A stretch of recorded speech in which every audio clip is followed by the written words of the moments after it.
going to show you how to use partial pylons and partial IO port from Applied Energetics. So first you need energy cells, some partial pylons, and a Spatial IO port, and some ME cables. Okay, then you find a place you would like to build a structure. So, in this case, I'm going to pick a flat area.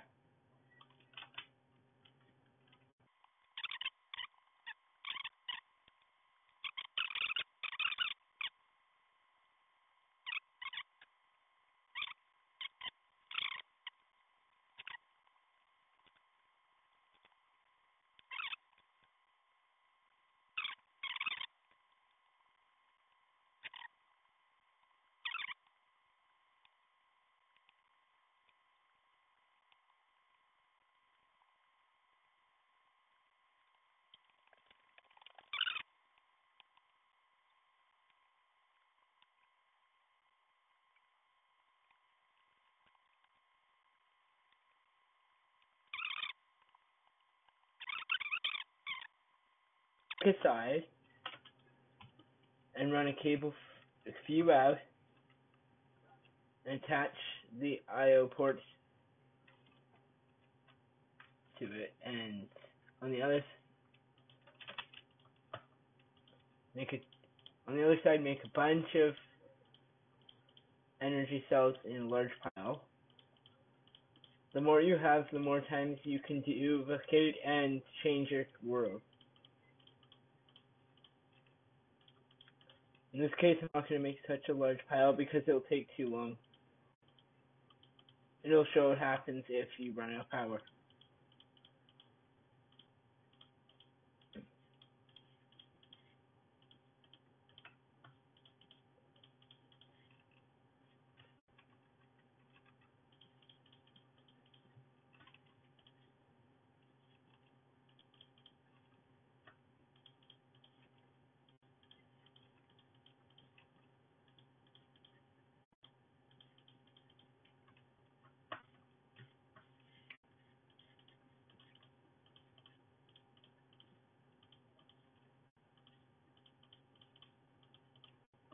There, that should be good. Now attach that also to the IO port and pick a card. In this case, I'm going to use a 128 cubed partial storage card because I believe it would be better to have a large one. You put that in, and you check the power source. Now in this case, the problem I forgot is you need a controller, which is, give me a second.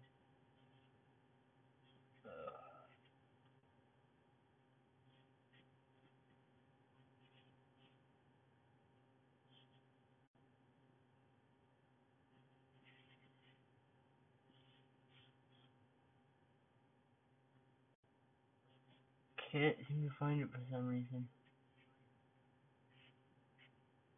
There we go.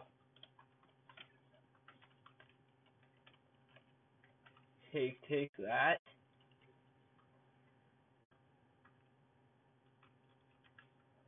Attach that somewhere to it. So read out what is attached here and how much power.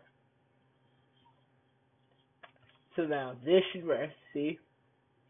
This is how much power it needs to store the stuff. This is how much the power it has remaining. And this is how efficient it will be at duplicating it. Okay, so now I shall build a small structure in here.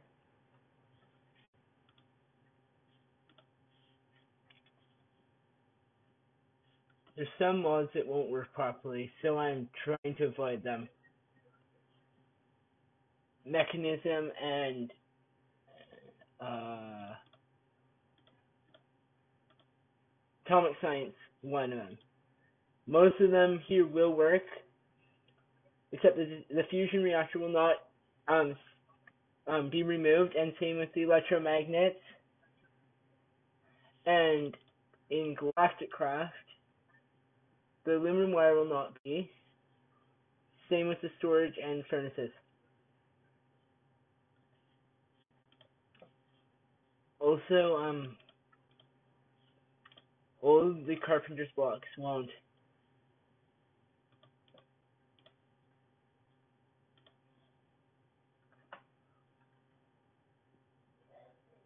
Make our colored planks.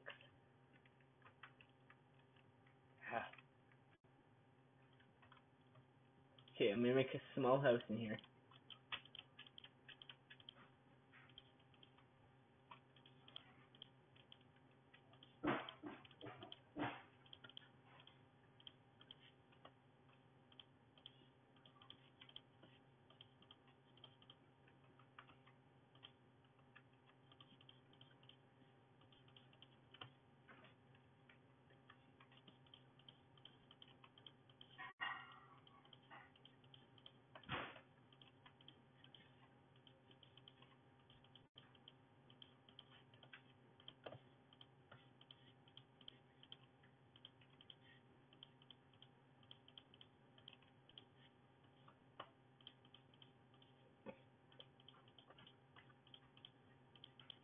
I won't build the whole house, but I will build parts of it.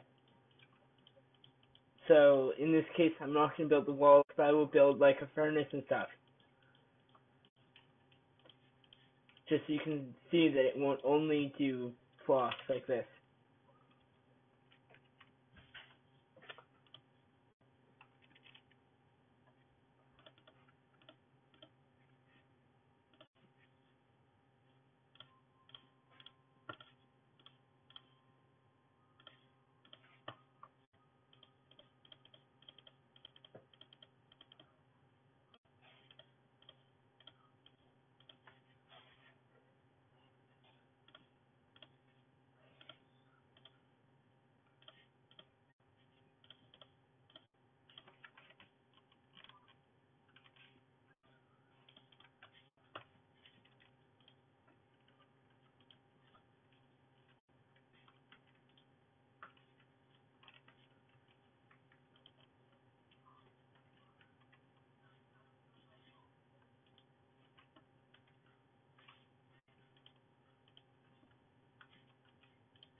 Okay, now we go back to this,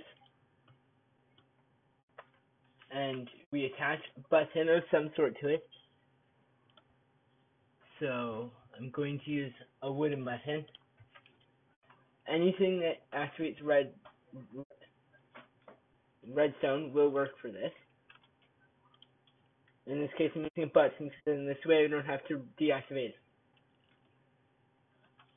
If you look, the ones with darker squares have no power versus the light square ones have power. Now watch. There's a nice building in here. Press the button, and voila, it is gone. It is now stored inside of here. Now I take this, put it back here. Press the button again. It is now back. You can theoretically take these and put them in any other machine.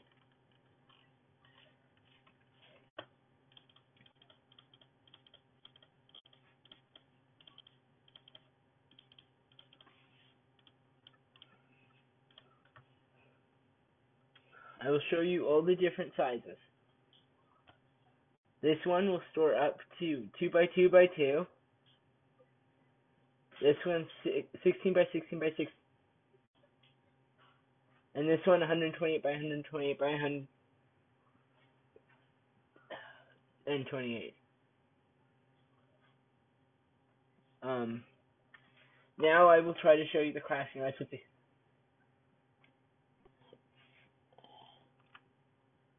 So to make the 128 one, you need a spatial storage cluster, which requires all this, which requires this.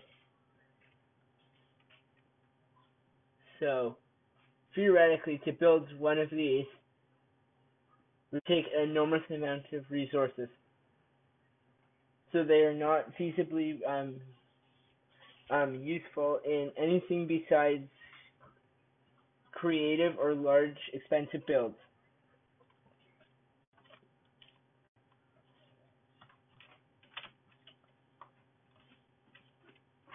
You theoretically, by making multiple things in here, you could theoretically make a house that was one room big. So therefore, you don't have to build a giant sprawling mansion. You could build everything in one smoke-detached room with a computer. The only problem is it's very expensive to do.